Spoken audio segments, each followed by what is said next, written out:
오늘의 말씀입니다. 나를 생각하는 마음이 여러분에게 지금 다시 일어난 것을 보고 나는 주님 안에서 크게 기뻐하였습니다. 사실 여러분은 나를 항상 생각하고 있었지만 그것을 나타낼 기회가 없었던 것입니다. 내가 궁핍해서 이렇게 말하는 것이 아닙니다. 나는 어떤 처지에서도 스스로 만족하는 법을 배웠습니다. 나는 비천하게 살 줄도 알고 풍족하게 살 줄도 압니다. 배부르거나 굶주리거나 풍족하거나 궁핍하거나 그 어떤 경우에도 적응할 수 있는 비결을 배웠습니다. 나에게 능력 주시는 분 안에서 나는 모든 것을 할 수 있습니다. 아멘.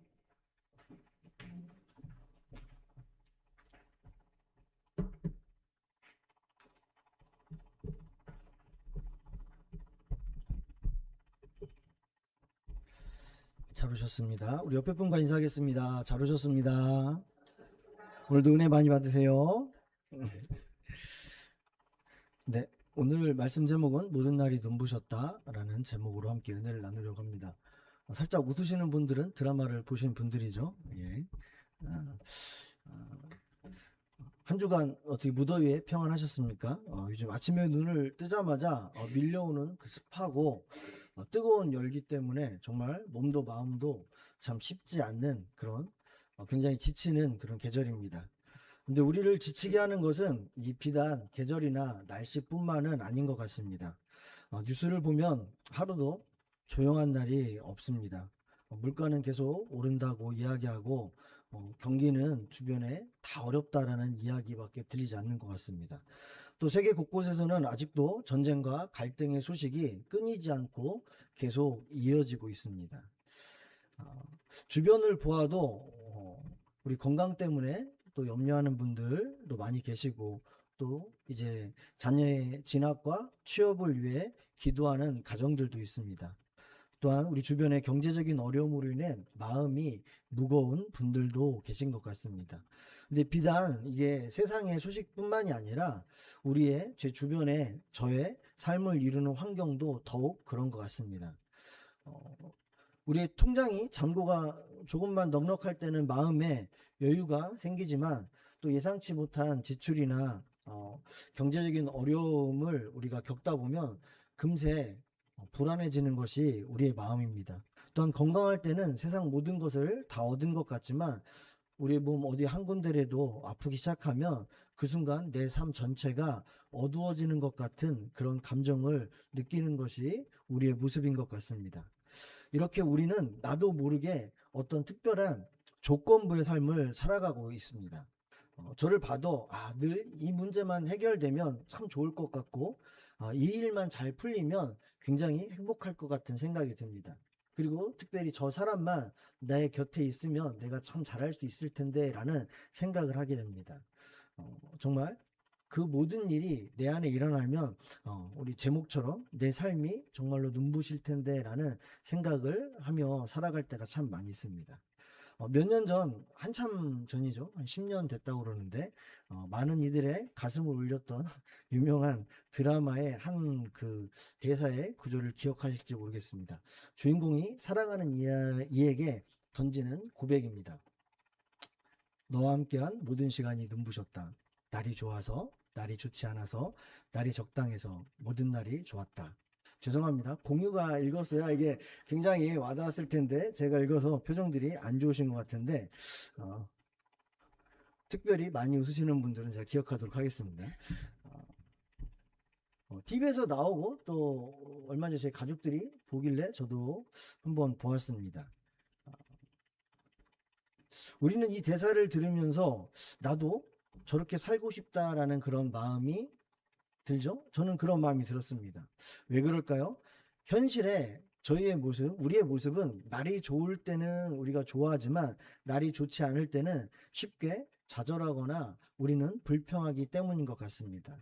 그런데 날이 좋지 않은 날조차도 내 삶의 눈부신 한 부분이었다라는 그 고백 속에 우리 모두 한 번쯤은 그런 삶을 살아보고 싶은 그런 삶의 모습을 보았기 때문이 아닐까라는 생각을 해봤습니다.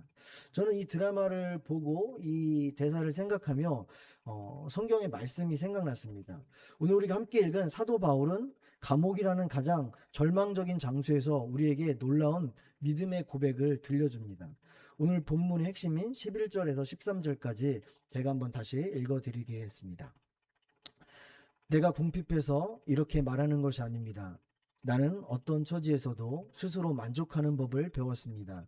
나는 비천하게 살 줄도 알고 풍족하게 살 줄도 압니다.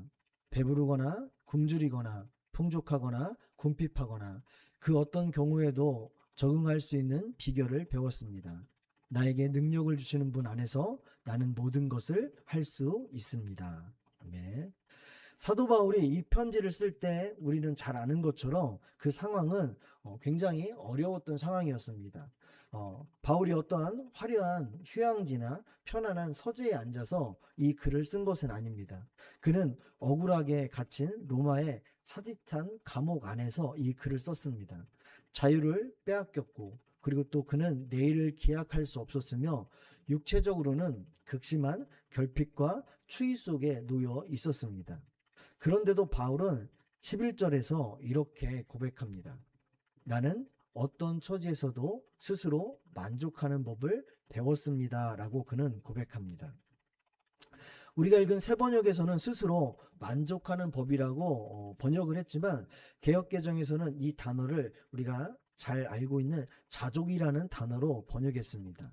바로 그 자족에 해당하는 헬라어 단어는 아우타르케스라는 단어인데 이 단어는 당시 헬라 철학인 스토아파에서 아주 중요하게 다루었던 개념이었습니다. 스토아 철학자들은 이 단어를 외부 환경에 전혀 영향을 받지 않는 좀 타성, 즉 자기 완결성이나 자족을 의미한다라고 생각했습니다. 그러니까 쉽게 이야기하면 외부에서 어떤 시련이 오더라도 나는 내 마음의 통제권을 빼앗기지 않는 의지적인 상태를 뜻하고 있습니다. 그러니까 어떤 일이 있어도 나는 그것을 견딜 수 있다라는 것입니다. 하지만 바울이 말한 이 자족은 스토아 철학자들이 말했던 그런 냉정한 독선이나 체념과는 차원이 다른 자족이었습니다. 그러니까 스토아 철학자들의 자족은 세상이 어떻게 돌아가든 누가 옆에서 무엇을 하든 나는 그것과 상관하지 않고 내 할 일만 하겠다라는 그런 닫힌 마음이었다면 바울이 말하는 자족은 하나님의 은혜 안에서 나의 삶의 모든 순간을 적극적으로 품어내는 바로 마음을 열었던 자족이었습니다. 우리 인간들이 고통을 느끼는 가장 큰 이유에 대해 많은 상담학자들은 결핍에 대한 집착이라고 그렇게 이야기를 합니다.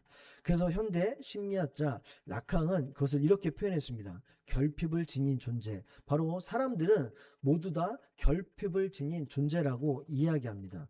그래서 인간은 언제나 나에게 없는 것, 그리고 나에게 부족한 것, 그리고 나에게 빼앗긴 것에 우리의 시선이 더 쏠리고 우리는 그것에 집중한다라고 이야기합니다. 내가 가진 90가지, 그러니까 90가지의 감사보다는 내가 없는 10가지의 결핍 때문에 대부분의 사람들은 밤잠을 이루지 못하고 나 스스로 불행하다라고 생각하고 다른 사람들과 비교하며 산다라고 이야기합니다. 그러나 바울은 그 결핍에 시선을 빼앗기지 않았다라고 우리에게 말씀합니다. 그는 비천함 가운데 그리고 낮아지고 다른 이들에게 짓밟혔지만 그런 자리에 있을 때도 또한 반대로 그는 풍족하고 넘쳐나는 자리에 있을 때도 언제나 동일하게 평안했다라고 우리에게 말씀하고 있습니다. 그렇다면 바울은 어떻게 그 모든 상황 가운데 동일하게 평안할 수 있었을까요? 그것은 바울에게는 환경을 믿음으로 해석하는 눈이 있었기 때문이라고 성경은 기록하고 있습니다. 바울은 12절 후반부에서 매우 흥미로운 단어를 사용하고 있습니다.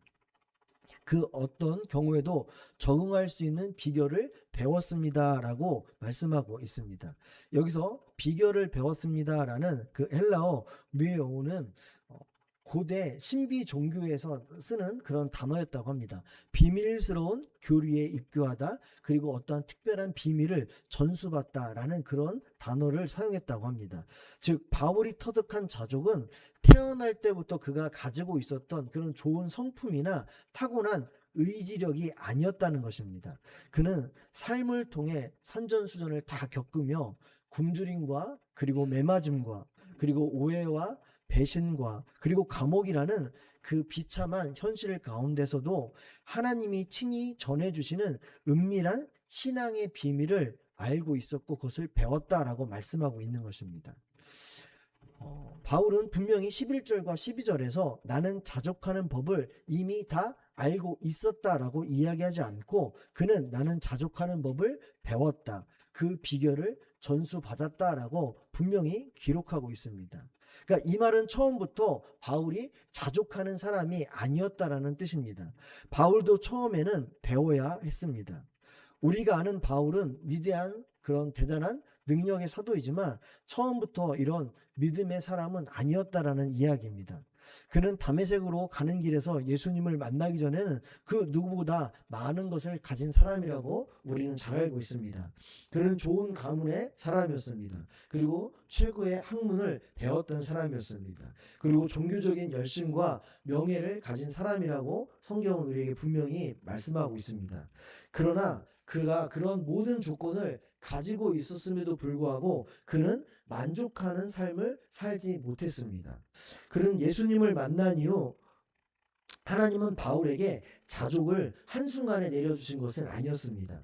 그가 선교의 여행 가운데 굶주림을 경험하고 또한 돌에 맞는 일을 겪으며 감옥에 갇히는 그 모든 상황 가운데 하나님께서는 그에게 그 자족을 조금씩 알게 하셨다는 것입니다. 그 모든 시간을 지나며 하나님은 바울에게 환경이 아니라 바로 하나님 한 분만으로 만족하는 삶을 매 순간 조금씩 한순간 그에게 가르쳐 주셨다는 것입니다. 그래서 바울은 나는 배웠습니다라고 우리에게 분명히 말씀하고 있습니다. 우리가 알고 있는 그 자족은 하루아침에 생기는 감정이 아니라 바로 우리가 늘 하나님과 동행하는 과정 속에서 익혀지는 믿음의 열매라는 것을 기억할 수 있었으면 좋겠습니다. 나는 처음부터 나는 안 될 것 같은데 그런 것이 아니라 바울도 전혀 그런 사람은 아니었지만 하나님과 동행하며 그 하나하나를 배워갔다라는 말씀입니다. 이 말씀을 통해 우리의 삶을 돌아보았으면 좋겠습니다.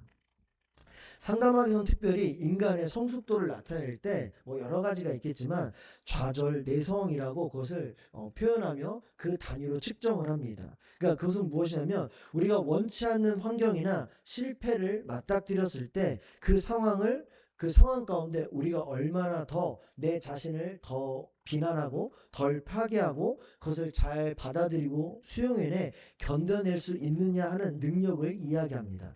그 좌절 내성이 낮은 사람들은 아까 우리가 뭐 그 대사처럼 날이 좋지 않을 때는 그 삶이 전체가 무너지는 사람들을 말합니다. 어떤 사업을 하다가 내가 어떤 일을 하다가 그 사업이 조금 어려워지면 내 존재 자체를 그리고 내 자신을 굉장히 비하하며 함께 힘들어하는 사람입니다. 그리고 타인에게 비난을 받으면 그 순간 그 말 한마디에 상처를 받고 내 마음이 무너지고 내 모든 것이 잘못됐다라고 느끼는 사람입니다. 이 좌절 내성이 낮은 사람은 내 계획대로 일이 풀리지 않으면 하나님을 원망하고 그리고 그 순간 하나님이 나와 함께 하시지 않은 것을 통해 좌절하며 포기하는 사람을 나타냅니다. 그러나 성숙한 신앙인은 날이 좋을 때 우리가 하나님을 늘 감사하며 찬양했듯이 날이 좋지 않고 가혹할 때에도 동일하게 그 안에서 일하시는 하나님의 그 깊은 손길을 읽어내는 사람을 말하고 있습니다. 성경 말씀 하나를 더 찾아보도록 하겠습니다. 하박국 3장 17절 18절 말씀입니다. 우리 한번 같이 읽어보겠습니다.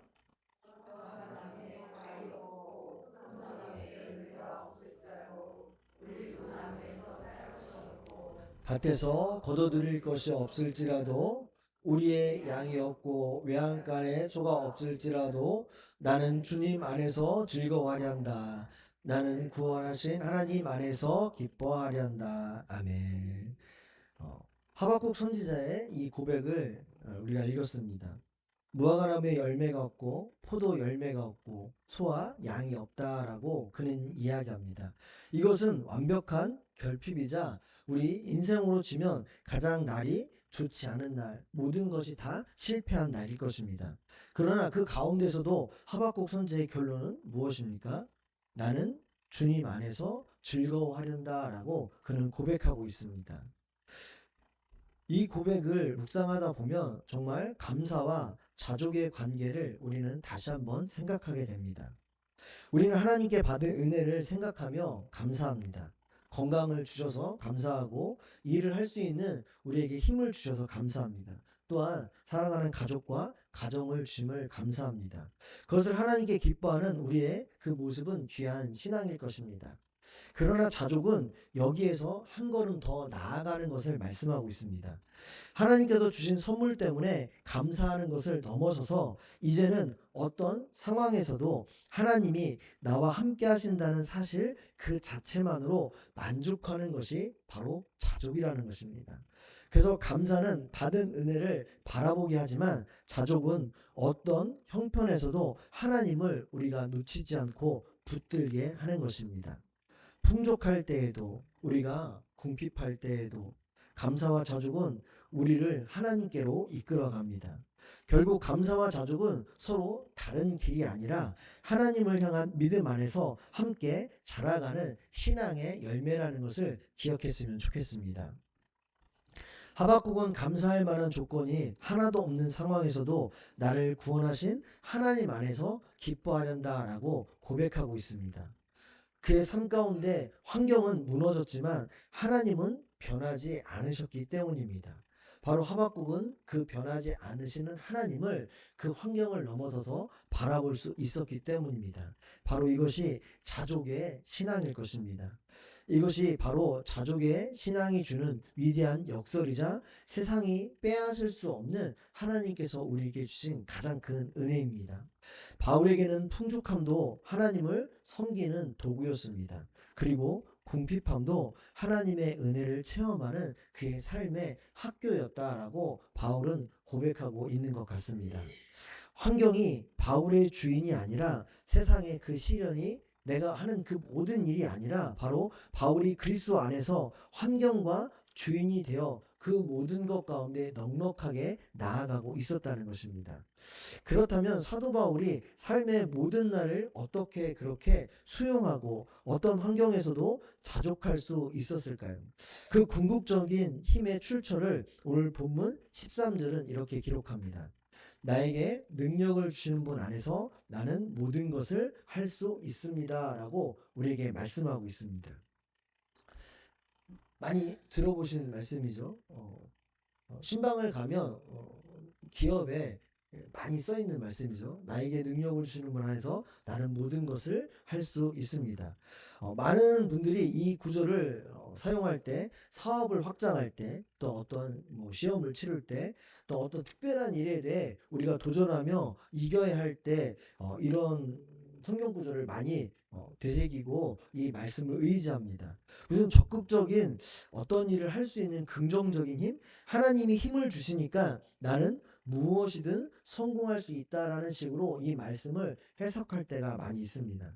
하지만 우리가 함께 읽은 성경의 말씀의 문맥을 보면 그렇지만은 않습니다. 바울이 여기서 말하는 모든 것을 할 수 있다라는 것은 우리가 생각하는 그 슈퍼맨이 정말 초능력을 가지고 사람이 할 수 없는 모든 일을 하는 그런 것들이 아니라 우리가 말씀 읽었던 것처럼 배부름도 견디고 굶주림도 견디고 부유함도 자랑하지 않고 비천함 속에서도 절망하지 않으며 내게 주어진 모든 처지를 기쁨으로 감당해낼 수 있다라는 그런 뜻으로 말씀하고 있습니다. 헬라어 문장을 보면 이 말씀은 나에게 능력을 주신 분의 뜻을 보면 내 안에 끊임없이 신적 능력을 주입해 주시는 그리스도 안에서라고 기록하고 있습니다. 바울이 감옥에 홀로 있었던 것 같으나 그는 결코 혼자가 아니었다라는 것입니다. 그리스도께서 그의 내면에 그와 늘 함께 거하시며 그 감옥 가운데서도 그 어려운 환경 가운데서도 그에게 그 거룩한 소망과 힘을 낼 수 있도록 매 순간 그에게 능력을 공급해 주고 계셨다는 것입니다. 그 주님의 동행이 있었기에 바울은 지나온 자신의 사역을 매맞았던 그 모든 순간에도 그리고 오해받고 억울했던 그 순간에도 그리고 지금 갇혀있는 그 순간에도 감옥에서의 시간까지도 모든 것을 돌아보며 이렇게 고백할 수 있었던 것입니다. 나에게 능력을 주신 분 안에서 나는 모든 것을 할 수 있습니다. 어떤 것이 꼭 승리하고 잘 되고 내가 계획한 일들을 물론 그것도 포함이 되겠죠. 하지만 여기서 말씀하시는 것은 그것을 넘어서서 그 승리의 기쁨뿐만 아니라 지금 우리 삶 가운데 우리 현실 가운데 내가 감당하기 힘든 그 어려운 순간도 우리 주님께서 우리에게 공급해 주시는 그 능력으로 우리는 그것을 능히 넉넉히 이겨 나갈 수 있는 그 힘을 주시겠다라는 말씀입니다.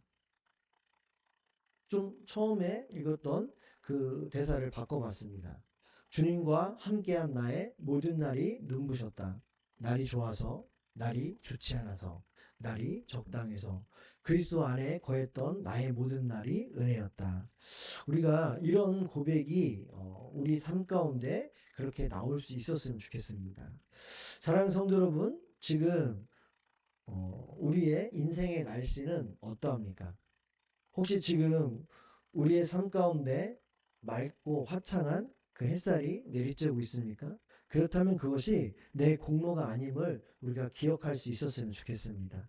정말로 그 햇살을 주신 하나님께 감사하는 그 마음이 우리 신앙의 믿음이 있어야 할 것입니다.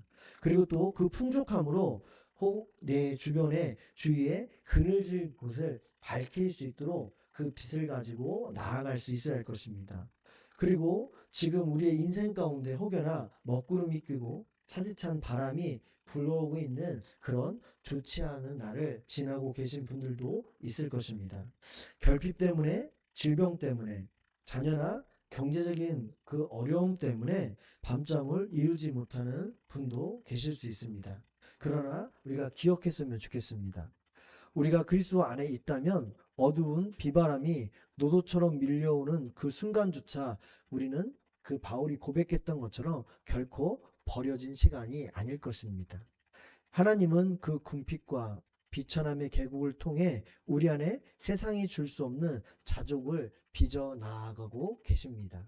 그리고 우리도 바울처럼 그 자족을 배워 나가고 있다라고 고백해야 할 것입니다. 우리의 모든 날이 눈이 부셔서 하나님을 믿는 것은 아닐 것입니다. 내게 능력을 주시는 그리스도께서 함께 하시기에 우리의 모든 날이 눈이 부신 것입니다. 우리가 내게 능력 주시는 그리스도 안에 머물 때 우리는 마침내 환경의 노예에서 벗어나 삶을 영적으로 재해석하는 승리하는 사람이 될 수 있을 것입니다. 이제 어떤 날을 만나든지 우리 사랑하는 성도님들이 주님과 함께한 오늘도 눈부신 하루였습니다 라고 고백하는 여러분 모두가 되시길 주님의 이름으로 축원합니다. 기도하겠습니다. 하나님 아버지, 우리의 시선